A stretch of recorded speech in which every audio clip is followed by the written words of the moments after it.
اللہ اللہ اللہ اللہ اللہ اللہ اللہ نحمده ونصلي ونسلم على رسوله الكريم اما بعد فاعوذ بالله من الشيطان الرجيم بسم الله الرحمن الرحيم رب اشرح لي صدري ويسر لي امري واحلل عقدة من لساني يفقهوا قولي۔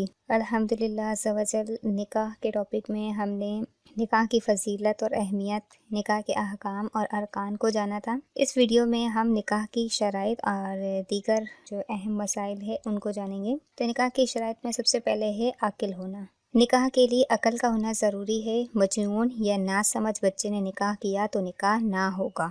اسی طرح بالغ ہونا بھی ضروری ہے کہ نابالغ نے اگر اپنا نکاح کیا تو وہ نکاح نہیں ہوگا۔ اس کے بعد ہے گواہوں کا موجود ہونا، یعنی ایجاب و قبول دو مسلمان مرد یا ایک مرد اور دو عورتوں کے سامنے ہو، یعنی دو یا تو مرد ہوں یا ایک مرد ہو اور دو عورتیں ہوں تو ہی گواہ مانے جائیں گے اور تو ہی نکاح منعقد ہوگا۔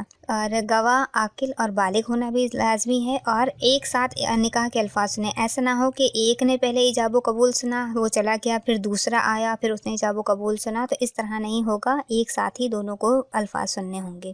اس کے بعد ہے ایک ہی محفل میں ایجاب و قبول ہونا، یعنی نکاح کے لیے لازم ہے کہ مرد و عورت ایجاب و قبول کریں تو ایک ہی محفل میں ہوں۔ اچھا، ہمارے ہاں یہ بھی ہوتا ہے کہ لڑکی جو ہے وہ اپنے گھر میں ہوتی ہے اور نکاح مسجد وغیرہ میں ہوتا ہے، تو پھر لڑکی کی طرف سے ایک وکیل مقرر کیا جاتا ہے جو کہ اس کی طرف سے جو ہے وہ ایجاب و قبول کے جو معاملات ہیں وہ سر انجام دیتا ہے۔ تو اس طرح سے بھی نکاح ہو جائے گا، کیونکہ وہاں لڑکی نے اپنی طرف سے ایک وکیل مقرر کر دیا ہے جو کہ اس کی طرف سے ایجاب و قبول کرے گا۔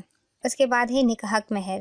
نکاح کے لیے حق مہر بھی لازمی ہے کہ شریعت نے اگرچہ اس کی کوئی مخصوص مقدار مقرر نہیں کی، لیکن اس حوالے سے حکم دیا گیا ہے کہ یہ مرد کی آمدنی کے حساب سے ہو، نہ تو بہت زیادہ ہو اور نہ ہی بہت کم ہو۔ لیکن ہمارے ہاں جو ہے وہ حق مہر کو لے کر بھی بہت سے مسائل اور بہت سے ایشوز اٹھتے ہیں کہ لڑکی کی کمائی جو ہے وہ جتنی ہوتی ہے اس سے کئی گنا بڑھ کر حق مہر جو ہے وہ لکھوا دیا جاتا ہے، اور بعض اوقات حق مہر میں جو ہے وہ دیگر جائیداد وغیرہ اور اس تمام چیزوں کا بھی سیٹ اپ کیا جاتا ہے جو کہ بعد میں مسائل کا سبب بن جاتا ہے۔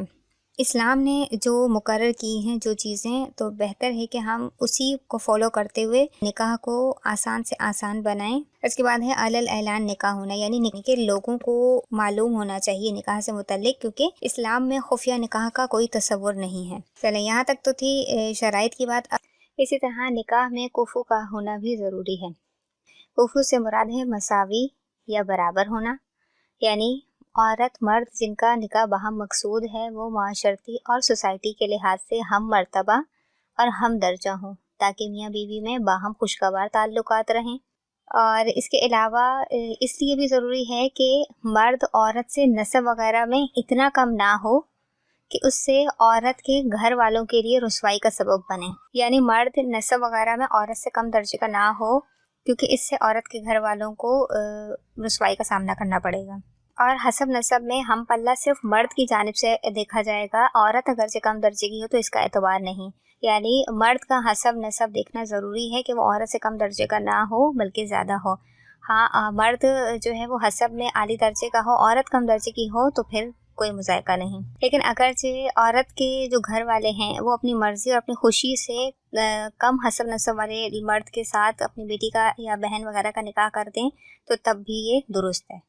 اس کے بعد ہے ولی۔ ولی کہتے ہیں ایسا شخص کہ جس کا قول دوسرے پر لازم ہو، دوسرا چاہے یا نہ چاہے۔ جیسے کہ بیٹی کے حق میں باپ ولی مانا جاتا ہے، کیونکہ اس کا قول جو ہے وہ بیٹی پر لازم ہوتا ہے، اب بیٹی چاہے یا نہ چاہے۔ اسی طرح باپ نہ ہو تو پھر دادا ولی مانا جاتا ہے، دادا نہیں ہے تو پھر چچا، پھر بھائی وغیرہ، یہ تمام جو ہے وہ ولی کہلاتے ہیں عورت کے۔ اچھا، اب ہے وکیل۔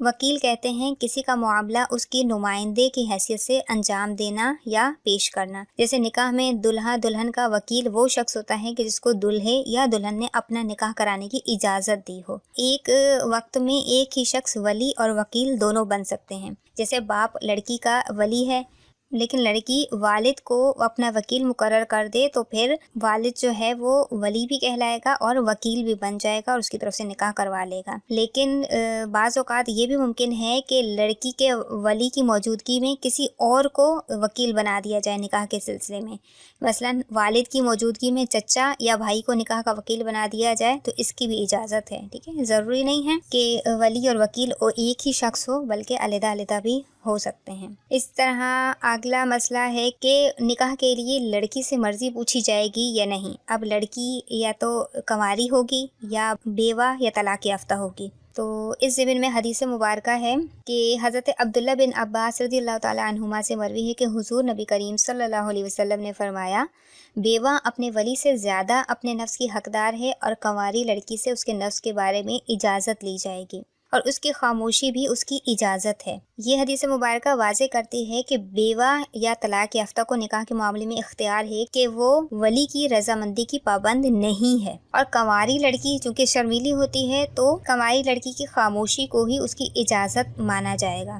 تو اس سے یہ واضح ہوتا ہے کہ ولی کو کنواری لڑکی کی رضا کے بغیر اس پر اپنی مرضی مسلط کرنے کا اختیار نہیں ہے۔ اب اس میں دونوں کنڈیشن آ سکتی ہیں۔ دیکھیں، جیسے بالغ لڑکا لڑکی خود مختار ہوتے ہیں اور وہ اپنی مرضی سے اپنا نکاح کر سکتے ہیں، تو اس کا مطلب یہ نہیں ہے کہ بالغ اولاد اپنے والدین سے اجازت ہی طلب نہ کرے، بلکہ مراد یہ ہے کہ اگر بالغ اولاد اپنی پسند کی شادی کرنا چاہتے ہیں تو والدین ان کی پسند کے برعکس اپنی مرضی مسلط کرنا چاہیں تو اب یہ لڑکا اور لڑکی اپنی مرضی یا پسند کو ترجیح دے سکتے ہیں۔ اچھا، تو اس سے یہ بھی ثابت ہو جاتا ہے کہ اگر لڑکی چاہے کنواری ہی کیوں نہ ہو، اس سے بھی اس کی مرضی کو پوچھا جائے گا، ٹھیک ہے۔ اسے اسلام نے اسے اختیار دیا ہے کہ اس سے اس کی رضامندی کو پوچھا جائے اور پھر ہی اس کا نکاح جو ہے وہ کسی شخص سے کروایا جائے۔ اب نکاح کی جہاں تک عمر کا تعلق ہے تو اسلام میں نکاح کے لیے بلوغت کو شرط رکھا ہے کہ بچے کو جب احتلام ہو تو تب وہ بالغ مانا جاتا ہے، اور بچی کو جب حیض آنا شروع ہو جائے تو وہ بالغ کہلاتی ہے۔ لیکن شادی کے لیے جو ہمارے ہاں اسلامی مملکت میں جو قانون ہے اس کے لحاظ سے لڑکے کی عمر کم از کم 18 سال اور لڑکی کی عمر کم سے کم 16 سال ہونی چاہیے، تبھی ان کا نکاح قرار پائے گا۔ لیکن شرعی طور پہ اس کی عمر کی کوئی حد نہیں ہے، لیکن اسلامی قانون کے مطابق جو ہے وہ 18 اور 16 سال مقرر کی گئی ہے۔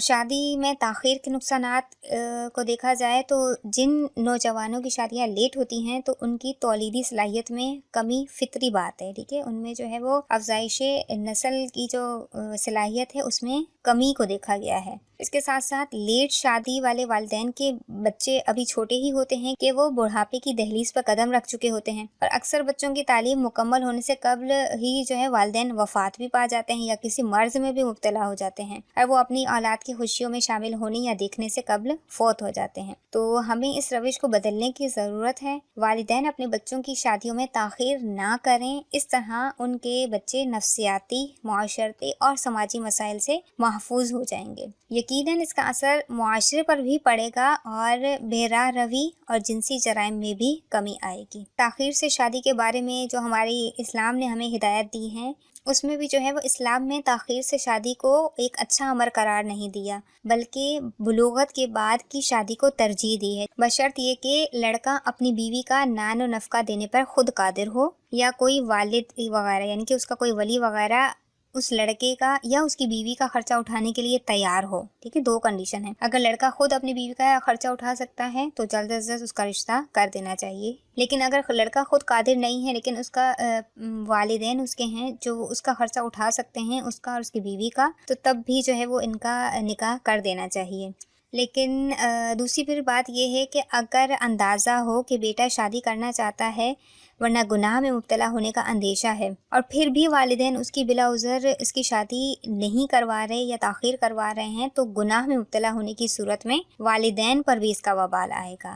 اور اس حدیث مبارکہ میں ہے، جس کے ہاں بچہ پیدا ہو اس کی ذمہ داری ہے کہ اس کا اچھا نام رکھے، بالغ ہونے پر اس کی شادی کرے۔ اگر شادی نہیں کی اور اولاد نے کوئی گناہ کر لیا تو باپ اس جرم میں شریک ہوگا اور گناہ گار ہوگا۔ دیکھیں، اس حدیث مبارکہ میں صاف بتایا گیا ہے کہ اگر وقت پر کسی بچے کی شادی نہ کی اور وہ گناہ میں پڑ گیا تو اس گناہ میں جو ہے وہ باپ بھی اس کا شریک کہلائے گا۔ بہتر ہے کہ وقت پر جو ہے وہ بچوں کی شادیاں کر دینی چاہیے۔ اسی طرح نکاح کے کچھ دنیاوی اور کچھ اخروی فوائد بھی ہیں، یعنی آخرت میں بھی اس کے فوائد کچھ ملیں گے۔ وہ کیسے کہ نکاح گناہوں سے حفاظت کا ذریعہ ہے اور نسل انسانی کی بقا کا سبب بنتا ہے۔ محبت کا جذبہ تقویت پاتا ہے، صحت مند معاشرہ وجود میں آتا ہے، معاشرہ امن و سکون کا گہوارہ بن جاتا ہے، سکون و اطمینان حاصل ہوتا ہے، نکاح سے تنگ دستی کا خاتمہ ہوتا ہے اور خوشحالی آتی ہے۔ نکاح سنت انبیاء علیہ السلام ہے، نکاح عبادت ہے، نکاح تقوی کے حصول کا ذریعہ ہے، جنسی تسکین کا ذریعہ ہے اور نکاح کئی بیماریوں اور امراض سے بچاؤ کا بھی ذریعہ ہے۔ اب اس کا حاصل کلام بھی دیکھ لیتے ہیں کہ اسلامی تعلیمات کے مطابق وقت پر بچوں کی شادی کے اقدامات کرنے چاہیے، کیونکہ اگر